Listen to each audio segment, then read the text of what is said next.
Hello, my name is Kazuki Itabashi from Shizuoka University. This is a pre-recorded presentation for the 2020 International Conference on Cognitive Modeling. We will start the presentation now. The title is Interactive Model-Based Reminiscence Using a Cognitive Model and Physiological Indices. This study is trying to connect physiological indicators to actual parameters in real time, as suggested by Tansi's model. Firstly, I introduce the background of the research. In recent years, the number of people with mental illnesses has been increasing year by year, and there is a need for support for such people. As a method of the support, personalized care through information technology is attracting attention. So here, we propose a novel method of personalized mental care called model-based reminiscence. In this method, we use the model of memory recall implemented in actual cognitive architecture, aiming to intervene the participant's mental state by externalizing their process of memory recall as a photo slideshow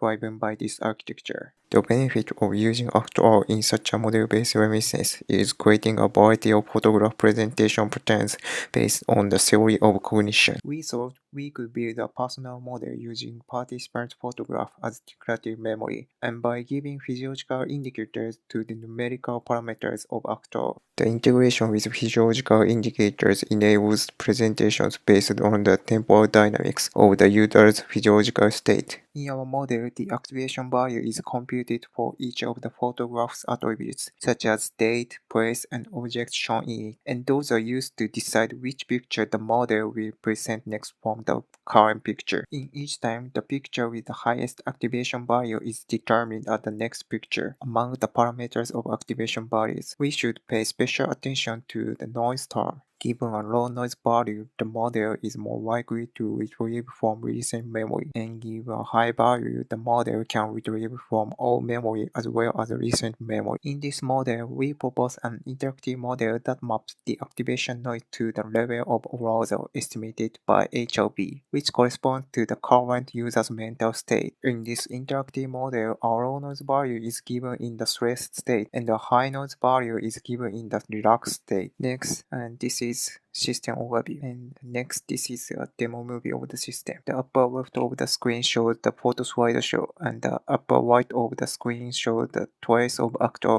This is how we present the stimuli to the user via the display. It measures the user's response and HLV and estimates the stress state. Then the noise parameter is updated in real time, and the search and display of photos is based on the user's internal states. We conducted a case study to demonstrate how the proposed system of model-based reminiscence interacts with a user. In this case study, we don't aim to verify the universal effect of the proposed method, but attempt to exhibit an example of the process of model-based reminiscence of a single participant. And the photo slideshow were presented in three conditions. The one condition actually presents photos using the interactive model. The other one uses actual model without heart rate interaction. And the final one is the completely random presentation of photos. The results of the experiment are shown in these graphs. First, in the graph of the variation of the noise parameter, the blue and red lines indicate RRI and ANS variations respectively. From the fluctuation of these values, we can confirm the change of the activation noise in accordance with the HLB. Next, we analyze the time variation within the RRI section. This is because HLB is less responsible to events in time. Regression analysis was performed with the time as the independent variable and the change in RRI as the dependent variable. The figure on the right shows the result of the estimate regression coefficients for each condition. From the figure, large HLB was observed within the blocks of the parameter variation condition. This suggests that an interaction between the model and the physiological indicators occurred. Finally, this is conclusion. In this study, we developed an interactive photograph slideshow system incorporating a cognitive model and feedback from the user. From the result of the case study, the HLB analysis reviewed the large temporal changes in the value parameter condition, suggesting some effect of the interactive model-based reminiscence, and also the interactive parameter modulation in the model-based reminiscence had a strong effect on the physiological indicator.